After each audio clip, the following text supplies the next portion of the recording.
Hello दोस्तों, कैसे आप लोग। मेरा नाम है मयंक और इस वीडियो में हम लोग करने वाले baggage stores and post article. बहुत इजी और बहुत सिंपल सा चैप्टर है ये कस्टम का और बहुत ही इंपॉर्टेंट चैप्टर है कस्टम का। कस्टम और जीएसटी की समरी बुक आपको डिस्क्रिप्शन में मिल जाएगा लिंक, वहां से डाउनलोड कर लेना। कमेंट सेक्शन में भी लिंक पिन है। तो चलिए स्टार्ट करते हैं। स्टार्ट करने से पहले @C_video ये मेरा टेलीग्राम चैनल है, चार्टर्ड एस्पिरेंट नाम है इसका। इसको जाके आप ज्वाइन कर लेना, चूंकि आईडीटी चैलेंज सीरीज वहीं से कंडक्ट हो रही है और वहां पे मैं आपके सारे डाउट्स एंड क्वेरीज सॉल्व करता हूं। तो चलिए स्टार्ट करते हैं। तो सबसे पहले अपने करने वाले बैगेज। तो बैगेज करने से पहले सबसे पहले देख लेते हैं कि बैगेज पे रेट क्या लगता है। अब ये बैगेज होता क्या, पहले ये तो बताइए। अरे सिंपल है यार, बैगेज जो हम लोग कैरी करते हैं प्लेन में और फिर एयरपोर्ट पे लैंड करते हैं और उसको बाहर निकालते हैं और फिर अकॉर्डिंगली उसमें हम लोग ड्यूटी देते हैं। तो उससे पहले अपने देख लेते हैं बैगेज। तो बैगेज के लिए ड्यूटी रेट क्या लगती है। बैगेज के लिए ड्यूटी रेट लगती है 38.5 इंक्लूडिंग सोशल वेलफेयर सरचार्ज 10%, यानी इसको अलग से नहीं लगाना है। 38.5% मार के आ जाना, आपका आंसर आ जाएगा। 10% उसमें ऐड मत करना। ये मैं आपको वैल्यूएशन चैप्टर में बार बार रिमाइंड करवाऊंगा, 10% ऐड करना, यहाँ नहीं, क्योंकि यहाँ 38.5 इज इंक्लूसिव ऑफ 10%। और अगर एनेक्शर 1 लेके आ रहे हो, एनेक्शर 1 वाला सामान लेके आ रहे हो, एनेक्शर 1 में क्या आपने पद देख लेंगे, पर एनेक्शर 1 वाला अगर सामान है तो इन दैट केस आपका ड्यूटी रेट हो जाएगा 110%। That is 10% is social welfare surcharge और 100% यानी ड्यूटी रेट, यानी 110% आपको एग्जाम में मार के आना है एनेक्शर 1 वाले गुड के लिए। ठीक है। रेलिवेंट डेट क्या लेंगे ड्यूटी का रेट का डेट क्या लेंगे। आपको कहा था ना एक शीट बना लेने, वो शीट आप बना लो। शीट में आप सारे डेट, कौन सा डेट का कौन सा रेट लगता है तो वाला वो शीट में मेंटेन करना। ठीक है। तो अभी हम लोग क्या लिख रहे हैं, relevant date for custom duty. तो क्या होती है relevant date for custom duty, जिस दिन भी हमने डिक्लेरेशन फाइल की अपने बैगेज से रिलेटेड, वही होती है उसकी relevant date for custom duty. Okay. में टोटल 3 रूल है जो कि इंपॉर्टेंट है, 3, 4, 5। 3, 4, 5 है जो सबसे ज्यादा इंपॉर्टेंट है, जिसपे अपने को सबसे ज्यादा फोकस करना और इसी पे ही क्वेश्चन आते हैं। और रेट तो आपको पता है 38.5 और अगर एनेक्शर 1 वाला है तो 110%। तो रूल 3 एंड रूल 4 पहले करते हैं। ठीक है। तो रूल 3 क्या बोलता है और रूल 4 क्या बोलता है। रूल 3 बोलता है कि अगर आप बाहर से इंडिया आ रहे हो other than Nepal, Bhutan and Myanmar country से, यानी अगर आप नेपाल, भूटान, म्यांमार से आ रहे हो तो रूल 4 में कवर है। आप अगर other than Nepal, Bhutan, Myanmar से आ रहे हो तो वो रूल 3 में कवर है। इसलिए 3 और 4 है, अलग अलग रूल है, इसको बाइफरकेट किया गया है। तो रूल 3 क्या बोलता है कि अगर आप इंडियन रेसिडेंट है या कोई फॉरेनर है जो इंडिया में रिसाइड करता है या कोई टूरिस्ट है जो इंडियन ओरिजिन का है, आप इंडियन ओरिजिन के हो लेकिन आप टूरिस्ट हो, ठीक है, उस केस में क्या होगा, पर्सनल इफेक्ट, यानी जितना आपका पर्सनल सामान है उस पे कोई भी ड्यूटी नहीं लगेगी, पूरा का पूरा फ्री है, उसमें कोई भी ड्यूटी आपकी नहीं लगने वाली है। ओके। और अगर अपने साथ बैगेज में आप कुछ गुड्स ला रहे हो और वो गुड्स अदर देन एनेक्शर 1 वाला है, याद रखना अदर देन एनेक्शर 1 वाला गुड्स होना चाहिए। ठीक है। आप अपने साथ कुछ गुड्स ला रहे हो और वो अदर देन एनेक्शर 1 वाला गुड्स है, तो आप 2 रास्ते से आ सकते हो, या तो आप लैंड से आओगे, या तो आप हवा से आओगे, या तो आप पानी से आओगे। ठीक है। तो अगर आप अदर देन लैंड आ रहे हो, ठीक है, तो उस केस में आपको 50,000 की जनरल फ्री अलाउंस मिलेगा। और अगर आप लैंड रूट से आ रहे हो तो भी 50,000 मिलेगा। तो बाइफरकेशन क्यों किया भाई। अरे वो रूल 4 के लिए बाइफरकेशन हमको करना पड़ा, इसीलिए। रूल 3 में कोई बाइफरकेशन नहीं है, पर रूल 4 के साथ इसको सिमेट्री में पढ़ने के लिए मेरे को बाइफरकेशन करना पड़ा। ओके। तो मैंने क्या बोला, आप इंडियन रेसिडेंट हो या फॉरेनर रिसाइडिंग इन इंडिया हो या आप टूरिस्ट ऑफ इंडियन ओरिजिन हो, ठीक है, आप कहाँ से आ रहे हो, आप कंट्री से आ रहे हो जो कि other than Nepal, Bhutan and Myanmar है, ठीक है, उस केस में आप अपना जितना पर्सनल सामान लाओगे अपने बैगेज में वो सारा का सारा फ्री है, कोई ड्यूटी नहीं लगेगी। ठीक है। और आप जो बाकी गुड्स लाओगे अदर देन एनेक्शर 1, जो अदर देन एनेक्शर 1 वाले गुड्स हैं, ठीक है, तो उन सारी की पूरी लिस्ट बनेगी। तो फिर आपका एक वैल्यू आएगा, उस वैल्यू में से हम लोग 50,000 माइनस करेंगे, जिसको हम लोग बोलेंगे GFA, general free allowance. Okay. और उसके बाद उस पर 38.5% लगेगा। 38.5, अरे यार अभी ऊपर पड़ा ना 38.5, वही। अब बात करते हैं अगर आप टूरिस्ट ऑफ फॉरेन ओरिजिन के हो, यानी कोई अमेरिका का बंदा है और वो इंडिया में आया है घूमने के लिए, तो उसको क्या होगा, तो वो अपने साथ जितना पर्सनल सामान लाया वो सारा का सारा फ्री है, उसमें कोई भी ड्यूटी रेट नहीं लगेगी। ओके। और वो जो अपने साथ आर्टिकल आया है अदर देन एनेक्शर 1 वाला, हर जगह अदर देन एनेक्शर 1 है, तो जो अपने साथ वो आर्टिकल लेके आया अदर देन एनेक्शर 1 वाला, उसमें क्या होगा, या तो लैंड से आया है और या तो अदर देन लैंड से आया, दोनों केस में सिनेरियो सेम है। तो क्या होगा, अपने को जनरल फ्री अलाउंस कितना मिलेगा, 15,000 इस केस में, 15,000, ओके, 15,000 रुपए, ठीक है। फॉर एग्जाम्पल मिस्टर रॉबर्ट आए अमेरिका से इंडिया घूमने के लिए, ठीक है, तो मिस्टर रॉबर्ट अपने साथ बैगेज में जितना लाए होंगे, तो जितना पर्सनल सामान होगा, टूथब्रश वगैरह, वो सब पूरा फ्री है, उसमें कोई भी ड्यूटी आपकी नहीं लगेगी। और जितने भी बाकी सामान आपके बचे, उन सब की एक लिस्ट बनाई जाएगी, उसकी एक वैल्यू आएगी, और उस वैल्यू में से हम लोग 15,000 का अलाउंस दे देंगे, यानी वो 15,000 माइनस कर देंगे, और रिमेनिंग जितना बचा उस पर 38.5% से ड्यूटी कलेक्ट कर लेंगे। Simple concept. इन्फेंट मतलब, ठीक है, और इन्फेंट के लिए क्या करेंगे, जितना इन्फेंट का पर्सनल सामान है, दूध का बोतल वगैरह सब, वो सब फ्री है, बट उसको जनरल फ्री अलाउंस नहीं मिलेगा, ठीक है। जनरल फ्री अलाउंस मतलब हो सकता है कि कोई आदमी आया, वो अपने साथ एक बेबी लेके आया, और वो क्या बोलता है कि 50,000 तो मुझे मिल रहा है, 50,000 मेरे बेबी को भी दो। नहीं, ऐसा नहीं होता, इसीलिए इन्फेंट को अलग कर दिया है, और बेबी मतलब यहाँ इन्फेंट की बात कर रहा हूँ, बेबी की बात नहीं कर रहा हूँ। अब रूल 4, अगर आप नेपाल, भूटान, म्यांमार से आते हो, ठीक है, अगर आप नेपाल, भूटान, म्यांमार से आ रहे हो, तो आप पे रूल 4 एप्लीकेबल होगा, जो कि क्या बोलता है, या तो आप इंडियन रेसिडेंट हो, या तो आप फॉरेन रिसाइडिंग इन इंडिया हो, या आप टूरिस्ट ऑफ इंडियन ओरिजिन हो, ठीक है। इस केस में क्या होगा, जितना भी पर्सनल इफेक्ट है, जो भी आप बैगेज में लाए हो, टूथब्रश वगैरह, वो सारे फ्री है, उसमें कोई भी टैक्स नहीं लगेगा। फिर जो आर्टिकल आप लेके आए हो अदर देन एनेक्सर 1, तो उसमें क्या होगा, उसमें अगर आप चेक करेंगे कि लैंड से आ रहे हो कि अदर देन लैंड से आ रहे हो, अगर लैंड से आ रहे हो तो उस केस में आपको कोई जनरल फ्री अलाउंस नहीं मिलेगा। सारा टोटल करेंगे, सीधा 38.5% मार देंगे, कोई डिडक्शन कुछ नहीं मिलेगा। और अगर आप अदर देन लैंड रूट से आ रहे हो, तो इन दैट केस आप पे क्या लगेगा, आपको 15,000 की जनरल फ्री अलाउंस मिलेगा। अभी तक तो ये कॉन्सेप्ट समझ में आ गया होगा आपको, सिर्फ लिमिट आपको लर्न करनी है। अगर आप टूरिस्ट ऑफ फॉरेन ओरिजिन हो, तो उस केस में मिस्टर रॉबर्ट है, जो कि नेपाल से आ रहे हैं, बताओ मिस्टर रॉबर्ट नेपाल से आ रहे हैं इंडिया में, ठीक है, तो जितना भी अपने साथ पर्सनल सामान लाए, वो सारा का सारा फ्री है, उसमें कोई भी टैक्स नहीं लगेगा, टूथब्रश वगैरह सब फ्री है। और अपने साथ एनेक्सर 1, अदर देन एनेक्सर 1 जितना भी सामान लेके आए हैं, ठीक है, वो सारा का सारा पहले चेक करेंगे कहाँ से मिस्टर रॉबर्ट आ रहा है। अगर मिस्टर रॉबर्ट लैंड रूट से आ रहे हैं, ठीक है, तो इन दैट केस उनको कोई बेनिफिट नहीं मिलेगा। और अगर वो पानी के रास्ते या हवा से आ रहे हैं, तो इन दैट केस उनको 15,000 15,000 का जनरल फ्री अलाउंस मिल जाएगा। यानी सारा हम लोग ऐड करेंगे, जो भी वो सामान लेके आए, एक वैल्यू आएगा, उस वैल्यू में से 15,000 माइनस करेंगे, और उस पर 38.5% लगा देंगे ड्यूटी। और इन्फेंट है तो वही सेम प्रोविजन जो यहाँ था, दूध का बोतल वगैरह सब फ्री है, बाकी उसको कोई जनरल फ्री अलाउंस है नहीं। Rule 3 is for passenger other than Nepal, Bhutan and Myanmar, and Rule 4 is for passenger arriving from Nepal, Bhutan and Myanmar। तो Rule 3 and Rule 4 बहुत सिंपल है, कुछ भी इसमें कॉम्प्लिकेटेड नहीं था, मुझे लगता है one of the easiest rule है, या मैंने बना दिया। ज्वेलरी आता है रूल 5 में, ज्वेलरी, ओके कूल। बप्पीदा अपने साथ कितनी ज्वेलरी ला सकते हैं, या तो 20 ग्राम्स, और इसमें लिमिट है 50,000, ठीक है। यानी नहीं समझा, मतलब फॉर एग्जांपल समझ लो कि अगर उसने 15 ग्राम्स की ज्वेलरी लाई, ठीक है, बट उसकी जो वैल्यू है वो 80,000 रुपीज़ है, तो सिर्फ 40,000 का ही अलाउंस मिलेगा अपने को, ठीक है, सिर्फ 40,000 ही माइनस कर पाएंगे। या वाइसी वर्सा समझे कि अगर उसकी जो वैल्यू है ज्वेलरी जो अपने साथ लाया वो 30,000 है, पर जो ज्वेलरी है ना वो 50 ग्राम्स है, तो हम लोग क्या करेंगे, प्रोपोर्शनेट मेथड यूज करके सिर्फ 20 ग्राम्स वाला अलाउ करेंगे, उतना ही फ्री अलाउंस मिलेगा, बाकी पे 38.5% लगेगा। 110% मत लगा देना, एनेक्सर 1 नहीं है ये, 38.5 लग जाएगा उस पर। और अगर लेडी पैसेंजर है तो ऑब्वियसली यार लेडी को तो ज़्यादा लगता है, तो वो 40 ग्राम और 1 लाख तक का ज्वेलरी अलाउड है। 40 ग्राम और उसमें वैल्यू कैप कितना है, 1 लाख रुपया। यानी मैं क्या बोला, 40 ग्राम ला सकती है, 1 लाख रुपया का वैल्यू कैप है। यानी अगर 1,10,000 है, ठीक है, और 40 ग्राम ही है, ठीक है, फिर भी 1 लाख ही अलाउ होगा, ठीक है, 1,10,000 अलाउ नहीं होगा, क्योंकि वैल्यू कैप 1 लाख रुपए का है इसमें।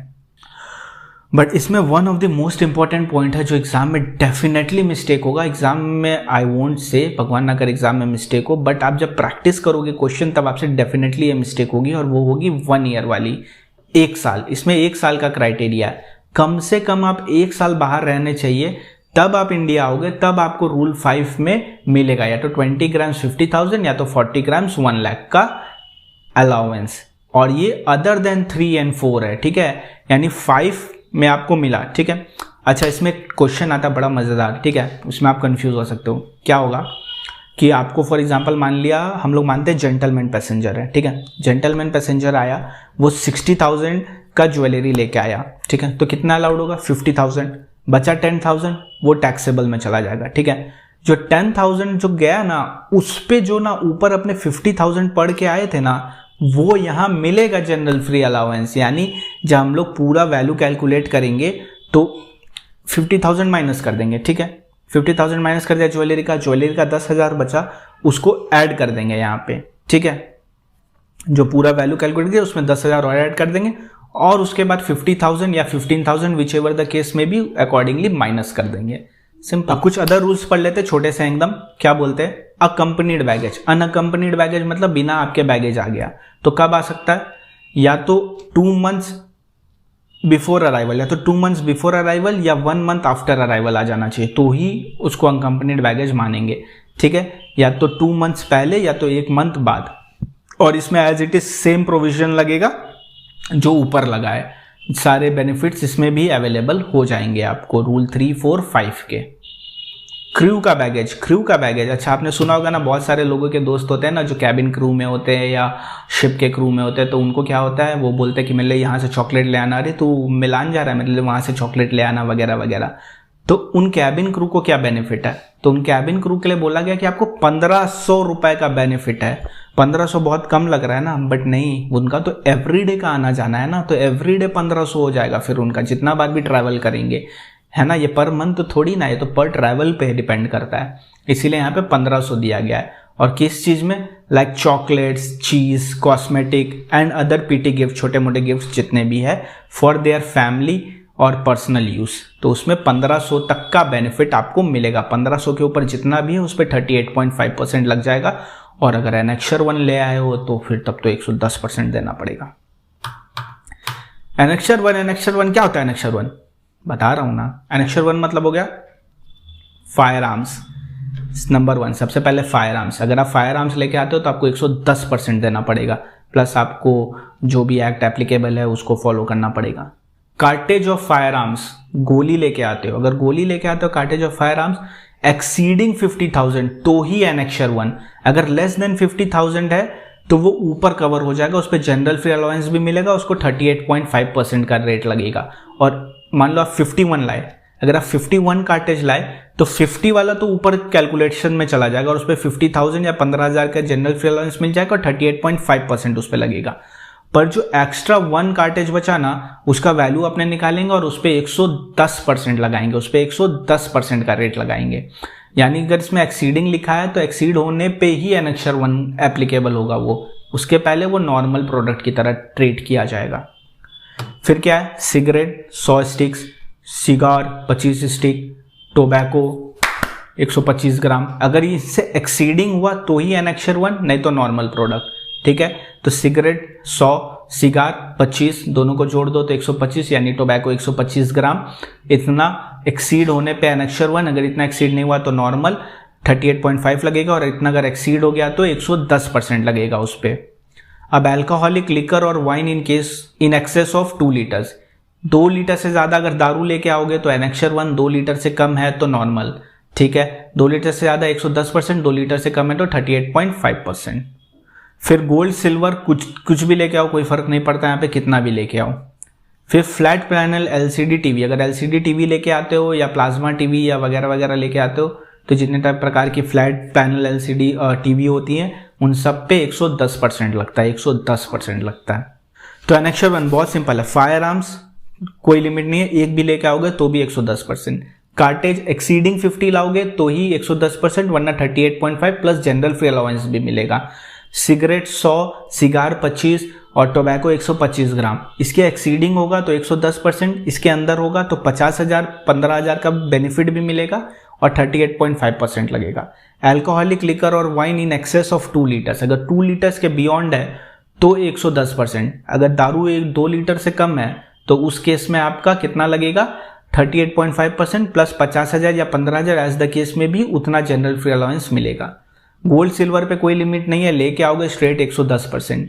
टीवी पे कोई लिमिट नहीं है, लेके आओगे 110%, वो बड़ी वाली टीवी नहीं, फ्लैट पैनल एलसीडी। ओके, तो यही इसमें लिखा है। एनेक्चर 1 में कोई जनरल फ्री अलाउंस नहीं मिलता है, जो अपने पढ़ के आए 3, 4, 5 कुछ भी नहीं मिलेगा।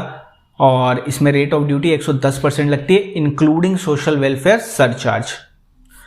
अब इसमें एक तो नोटिफिकेशन है, और वो नोटिफिकेशन क्या बोलता है, वो नोटिफिकेशन बोलता है कि अगर कोई आदमी है जो 18+ है और वो अपने साथ एक लैपटॉप लेके आता है तो वो फ्री है, कोई टैक्स नहीं लगेगा, कुछ नहीं होगा, जनरल फ्री में भी नहीं आएगा, कहीं नहीं आएगा, वो एग्जेम्प्ट है, वो टोटली एग्जेम्प्ट है। यानी एक 18+ वाला आदमी एक लैपटॉप ला सकता है, कंप्यूटर नहीं, लैपटॉप। सीपीयू मॉनिटर उठा के मत ले आना, उसकी बात नहीं कर रहे हैं, उस पर आपको 38.5 देना ही पड़ेगा। जनरल फ्री अलाउंस दो, उस पर आपको मिल जाएगा 50,000 या 15,000, तो इसको भूलना मत।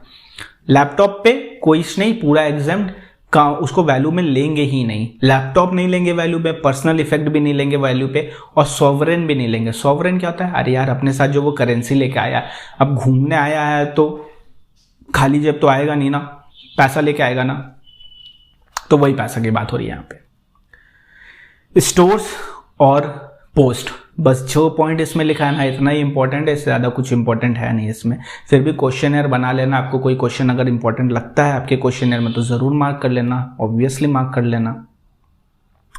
तो स्टोर्स के लिए क्या बोलता है, transit and transshipment of stores allowed without duty. Transit transshipment क्या होता है, इंपोर्ट एक्सपोर्ट चैप्टर में बताऊंगा, वहां पे देख लेना।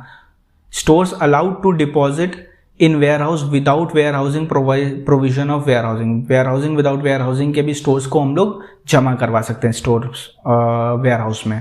जितना भी ड्यूटी आप पे करोगे ना इंपोर्ट करके स्टोर्स पे, उस स्टोर्स पे जो भी आप ड्यूटी पे करोगे ना, आपको ड्रॉबैक मिल जाएगा। ड्रॉबैक क्या होता है, ड्रॉबैक वाले चैप्टर में समझा दिया होगा, अगर नहीं किया है तो कर लेना, ड्रॉबैक समझ में आ जाएगा क्या होता है। तो एयरक्राफ्ट के केस में आपको फ्यूल एंड लुब्रिकेंट ऑयल पे 100% ड्रॉबैक मिलेगा। अदर स्टोर्स पे आपको 98% ड्रॉबैक मिलेगा।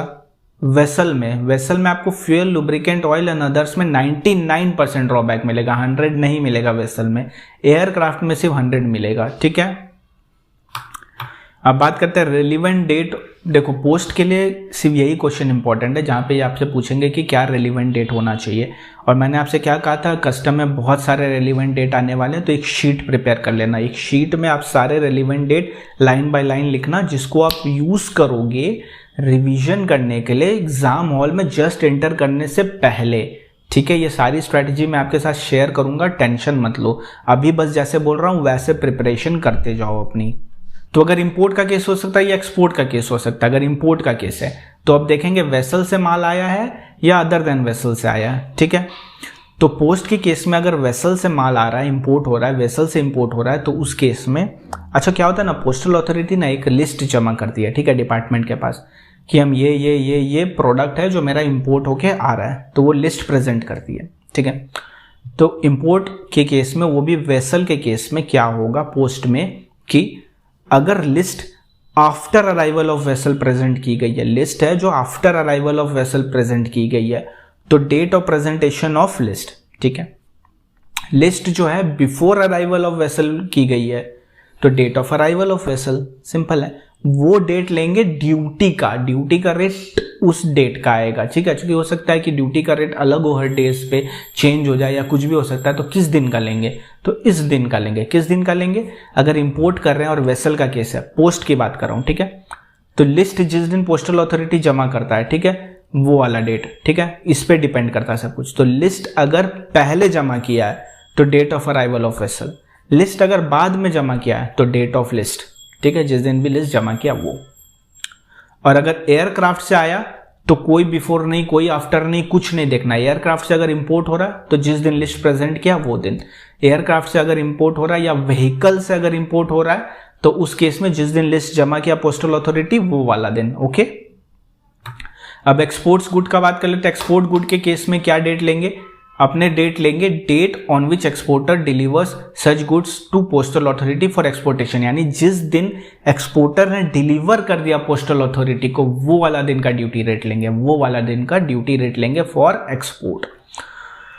तो यहाँ पे जो है टोटल नंबर ऑफ क्वेश्चंस है आपके 3, और ये तीनों क्वेश्चन जो है आपके कॉन्सेप्चुअल क्वेश्चन है, तो इसको अच्छे से बनाना उसके बाद आपका जो भी क्वेश्चन है उसके सारे क्वेश्चन बनाना। मेरे बात ध्यान से सुनो, कस्टम में हम लोग बहुत लिमिटेड पढ़ाई करने वाले, बहुत लिमिटेड वीडियोस और बहुत लिमिटेड समरी है इसकी, तो आपको सारे के सारे क्वेश्चन बनाने हर उन चैप्टर के जिनके मैं बोल रहा हूँ। क्योंकि देखो कस्टम आता है बहुत कम मार्क्स के लिए और उसमें हमने को कैसे भी करके 80 से 90% एक्यूरेसी के साथ स्कोर करना है। ओके, तो आपको क्या करना है, आपको ये वीडियो एक और बार देखना है तो देख लो, छोटी सी वीडियो है। उसके बाद ये समरी बुक को अच्छे से गो थ्रू कर लो, सारे लिमिट्स लर्न कर लो। एनेक्सर 1 कब क्रॉस होता है, कब क्रॉस नहीं होता है, कब 38.5 लगता है, कब 110 लगता है, ये अभी पढ़ लो।